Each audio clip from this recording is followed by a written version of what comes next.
Hello and welcome to this episode of Artful Loving. Today I'm gonna talk about what we do when the sex is just a little bit meh. How do we create satisfying, fulfilling sexual relationships, whether this is with our partner of a long-term relationship or even just a one-night stand or a regular friends with benefits arrangement.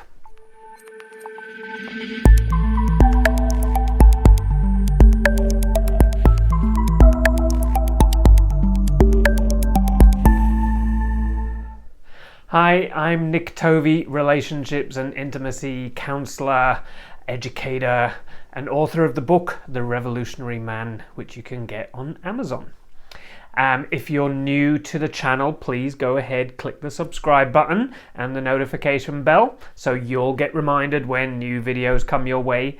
If you are new to me and you want to learn a little bit more about myself, my work and what I'm all about, then you can check out my website, nicktovey.com. If you have any questions about any of the content that I talk about on here, or if you'd like me to discuss particular subjects, please get in contact. Send me an email through the website or send me a message or put a comment down below the video. I'd love to get your input and have you engage in this very fruitful, very rich, and of course sometimes a little bit edgy and uncomfortable conversation. So please continue to be engaged with me. I'd love to hear from you. So I'm sure we've all had that experience with somebody, whether it's a long-term partner or a new relationship, when sex just feels a little clunky, a little awkward, a little weird, and possibly just really, really bad. Yeah, this is not an unusual experience. I think to imagine that every collection, every meeting of bodies, whether that's two bodies or multiple bodies, to imagine that they're always going to work well is unrealistic. It's not a realistic expectation to happen. Not all bodies work well together. Not all people know how to work with somebody else's body or even their own. And this is a lot of where the problem or the challenge really sort of comes in, is understanding our own body, understanding each other's body, and how this unique meeting of these two bodies works together. Yeah, that is a new experience for anybody. No matter how much sex we've had with other people, no matter how colorful our sexual exploration has been prior to this experience or this relationship, every new experience of sex with a new body, and also in a relationship, if you've been in a relationship for a long time, or even just a year or so, everybody in that relationship is changing from time to time, from moment to moment, from experience to experience. So we are a constantly evolving human being. So therefore, we're a constantly evolving sexual being also. So we need to be having those conversations and being engaged in the ongoing discovery of how to be in relationship and sex and how to do sex with each other. When asking this question, when entering into an experience of what is fulfilling, what is satisfying sex, we need to ask ourselves that question. What is satisfying sex for us? And not expecting that that's going to be the same answer for everybody that we have sex with. Yeah, it's important to recognize that this is an individual, a subjective experience. And so if I want to have satisfying sex with somebody else, I can't just assume and expect them to know what that means for me. Yeah, that is a futile experience to be entering into, and we're setting ourselves up for a lot of disappointment in that. What we need to get past is the assumptions that we can often make that this person should know what I enjoy and what's good to me. and what I like and what I don't like. That's just not how things work. We can't expect everybody to be the expert of our own internal workings, and our own body, because often we're not even the expert. So how the fuck could anybody else be the expert? It just doesn't add up. It doesn't add up. But yet a lot of people do that all the time. So the first step on this inquiry around what we do about unsatisfying sex is ask ourselves, what would satisfying sex look like and feel like? How do I know that I'm reaching this measure of satisfaction that I want to aim for? Of course, we all want to have beautiful sexual experiences, and we all deserve to have satisfying sexual experiences. That is very, very important. And of course, something we should all aim for. And it's not just about anybody else's experience, and this is a really important part, which we'll dive into a little deeper in a moment. But what is it for me? What is satisfaction for me? How do I like to be touched? How do I reach orgasm? How do I feel connected? What am I looking for? Is it a softer, slower, more present experience? Do I want more vigorous, harder ravishment experiences? And of course, that can change from time to time, moment to moment, experience to experience. So what is this? We have to ask that question in each moment, in each experience. What is satisfaction for me today? And of course, there are going to be certain characteristics about sex, about connection, about intimacy that we're drawn more towards than others, and so therefore that's a thing that we want to aim for. We want to then communicate to somebody else and make a stand for. So then let's look at what is the opposite of satisfaction. What is unsatisfying sex for me? Ask that question. Obviously, if we're having that experiences, we might know, okay, this isn't satisfying, but what about it isn't satisfying? What are the nuanced experiences that we're having that are making for an unsatisfactory experience? Is it the way we're connected? Is it the technique that the other person's using? Am I blocked in some ways? Is there an emotional, psycho-emotional content that is getting in the way of me having a satisfying sexual experience? Of course, the answer could be all of these things, and so we need to get clear on what is it that's making this experience unsatisfying, and being honest about that with ourselves initially, and then we can move towards sharing that with another person, which we'll go into a little more detail with in a minute. But what is it about this experience with this individual that is unsatisfying?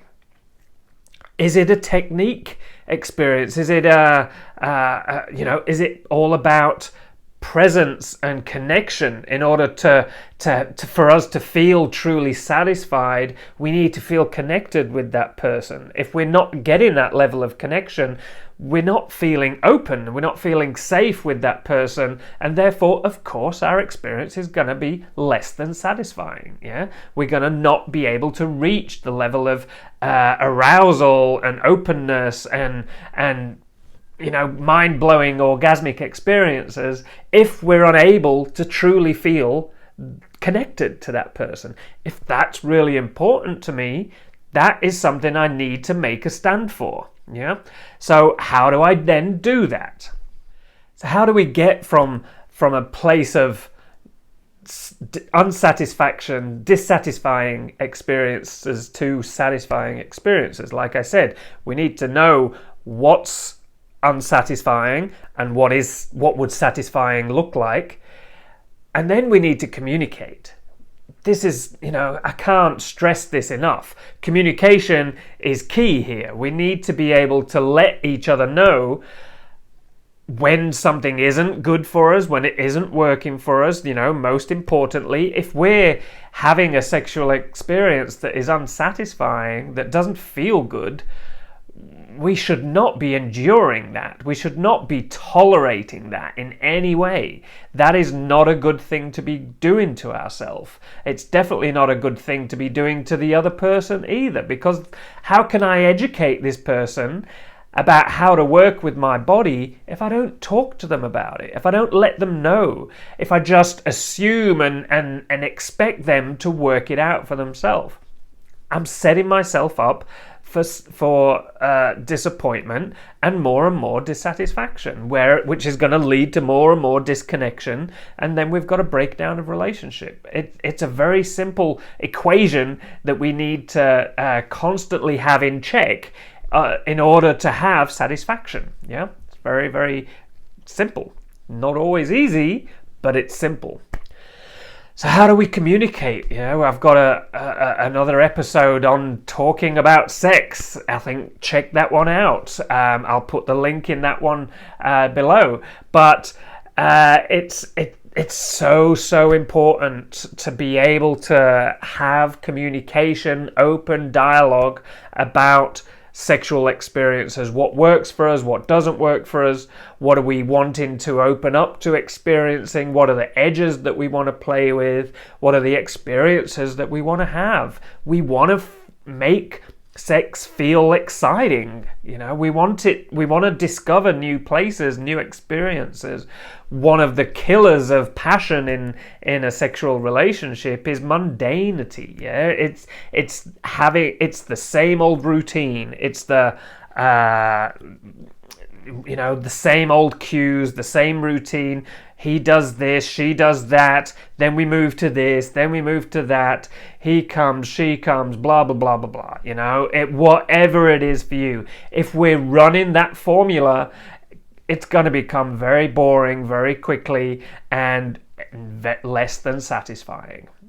What always surprises me is when I hear of people, and I hear this way too often, is the level of tolerance that people have for unsatisfactory sex lives. This is a vital important part of a relationship, not only of a relationship but of a life, and yet we wouldn't tolerate the same level of dissatisfaction in other areas of our life, but we tend to do it when it comes to sex. Even and often in long-term relationships, when the number of clients that I get, either in couples or in individuals, that are here to talk about unsatisfying sex lives in a relationship, and one of the key factors that lead to that lack of satisfaction is a breakdown in communication. Not only a breakdown in communication, zero communication. No communication at all. Nobody's doing any highlighting of the fact that doesn't work for me, this is what I'd like. Nobody's communicating about it, talking about it, having those conversations to learn and discover what each other likes, what each other doesn't like, and where we want to go to. Like I mentioned before, our sex life is evolutionary. It changes, it fluctuates, it moves, and it develops. So when we are younger, we may have lots of enthusiasm for sex and little experience and little skill. And so we grow and develop and learn things, and then sometimes we go through experiences where our level of desire and arousal may wane somewhat, and we could have different health experiences, whether that's physical health or psychological health experiences. Of course, they can have an impact on our level of arousal, our level of desire, and our libido. So we, and of course, our sexual function. That's also important to bring into the conversation, and I might dive into that a little more.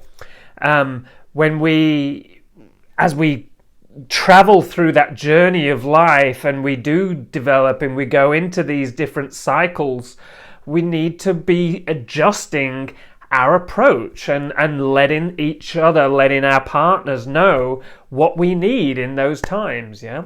We can't just expect that the other person's gonna get where we're at. It's important to be able to communicate, this isn't working with me. At the moment, maybe what I'm really needing is slowness, is soft touch. I don't want to be penetrated if I'm a receiver of penetration. I don't want to be touched in that way. Maybe there's different preferences that we may have according to what our needs are at the time. And so firstly, we need to communicate that to the other person, and if you are the other person that's having that communicated to you, you need to respect that. You need to listen to that. You need to take note and work with that person in the way that they need. That is super, super important, because if you don't, you're out of consent, you're doing something that is not consensual, and then we have a bigger problem on our hands. This is now an abusive situation potentially, and we need to, and which turns to trauma, turns to a relationship breakdown, and that is a whole mess that we can avoid if we listen, if we communicate, if we take note of each other's wants and needs and desires. What really needs to be said here also is that nobody has the right to sex with another person. That is a privilege to be able to share in somebody else's body and share in that sexual moment together. It is not about you and your pleasure. It's not about them and their pleasure.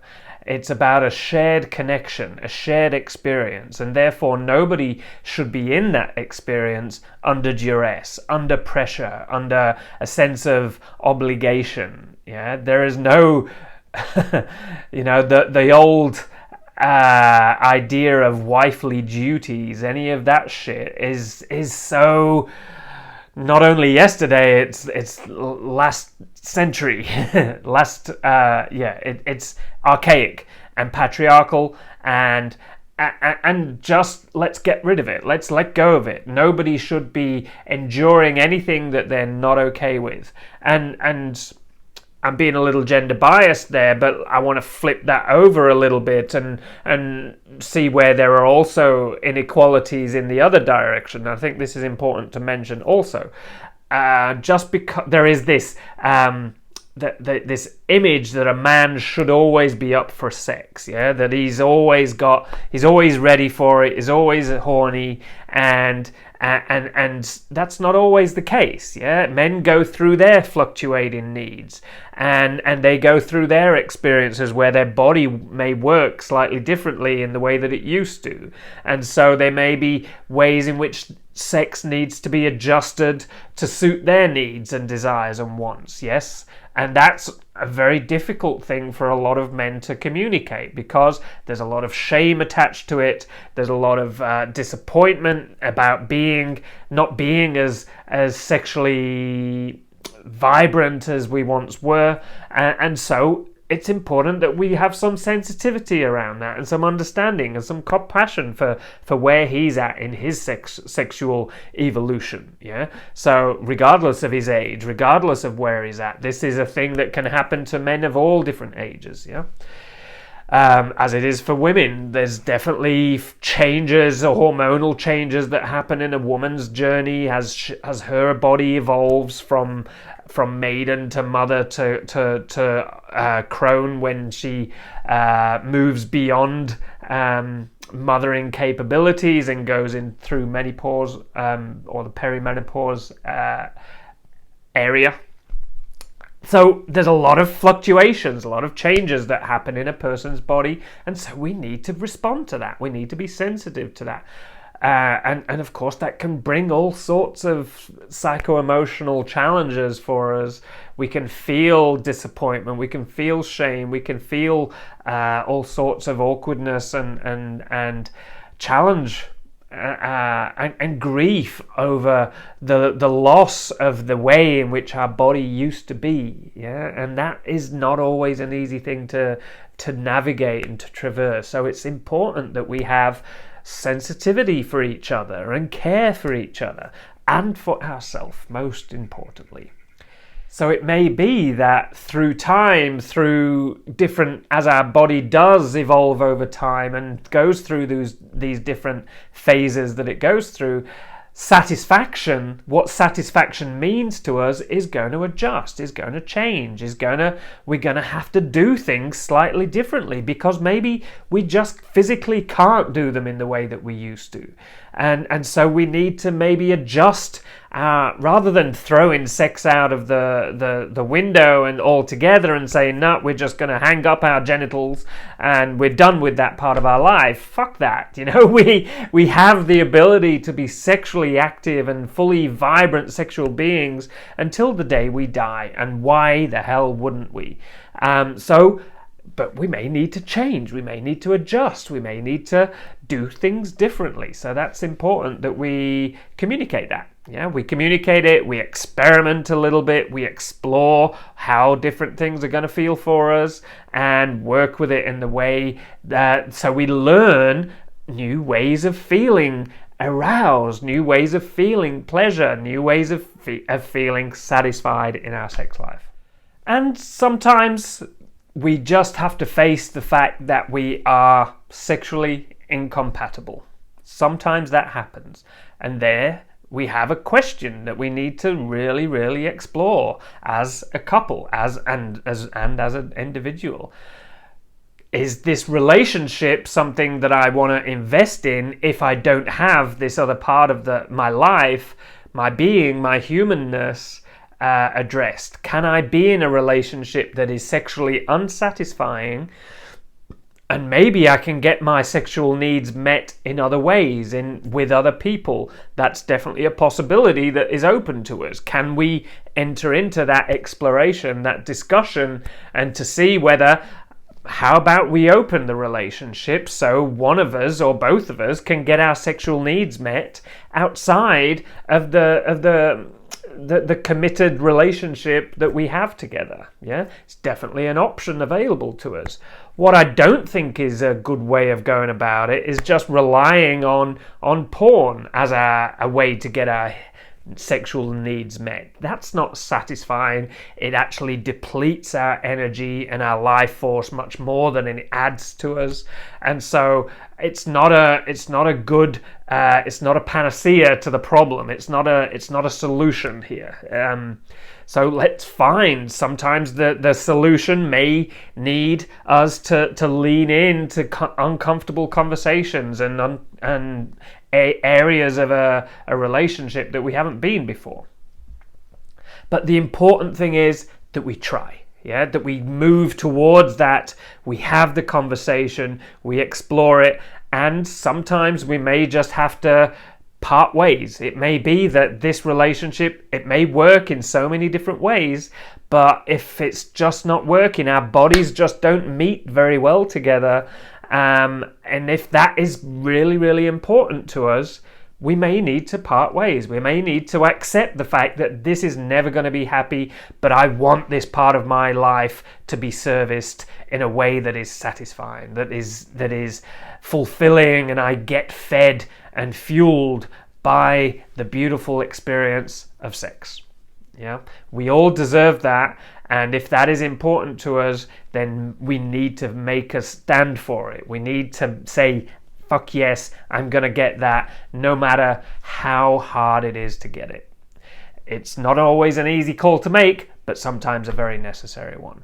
But before we get there, we need to explore it with our partner or our partners. Yeah, we need to enter into experiences, have the open dialogue, try things new, try things differently. Potentially we get some support from somebody like me, a professional who can work with you both as a couple or as an individual to work how to meet in this area. It's often really, really helpful to have a third party in the room to have these conversations, particularly if they bring up a bit of emotion and a bit of trigger and trauma in these conversations. Yeah, so it's very, very useful. So hey, get in touch if you feel like I'd be somebody who could support you in that. But, I'm not invested in that. Go find your person. It's so important. We all deserve a beautiful, fulfilling, vibrant, pleasurable, free, respectful sexual life. And so we need to prioritize that. We need to put energy and invest energy into that in order to make it happen. Don't just sit by and let it go by. It doesn't work that way. Okay, I hope this was useful for you. If you've enjoyed what I've offered here, please please share it with your friends. Comment down below. Give me your input, your feedback, any questions. If there's any topics you want me to talk about, I'd love to hear from you. And of course, subscribe. All right, much love.